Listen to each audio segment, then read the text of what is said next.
بسم اللہ الرحمن الرحیم۔ کہتے ہیں کہ محمود غزنوی کا دور تھا۔ ایک شخص کی طبیعت ناساز ہوئی تو طبیب کے پاس گیا اور کہا کہ مجھے دوائی بنا کے دو۔ طبیب نے کہا کہ دوائی کے لیے جو چیزیں درکار ہیں سب ہیں سوائے شہد کے۔ تم اگر شہد کہیں سے لا دو تو میں دوائی تیار کیے دیتا ہوں۔ اتفاق سے موسم شہد کا نہیں تھا۔ اس شخص نے حکیم سے وہ ڈبیا پکڑی اور لوگوں کے دروازے کھٹکھٹانے لگا، مگر ہر جگہ مایوسی ہوئی۔ جب مسئلہ حل نہ ہوا تو وہ محمود غزنوی کے دربار میں حاضر ہوا۔ کہتے ہیں وہاں ایاز نے دروازہ کھولا اور دستک دینے والے کی رداد سنی۔ اس نے وہ چھوٹی سی ڈبیا دی اور کہا کہ مجھے اس میں شہد چاہیے۔ ایاز نے کہا کہ آپ تشریف رکھیے، میں بادشاہ سے پوچھ کر بتاتا ہوں۔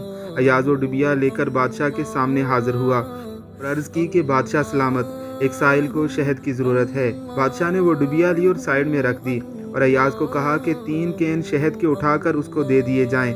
ایاز نے کہا حضور اس کو تو تھوڑی سی چاہیے، آپ 3 کین کیوں دے رہے ہیں؟ بادشاہ نے ایاز سے کہا کہ ایاز وہ مزدور آدمی ہے، اس نے اپنی حیثیت کے مطابق مانگا ہے، ہم بادشاہ ہیں، ہم اپنی حیثیت کے مطابق دیں گے۔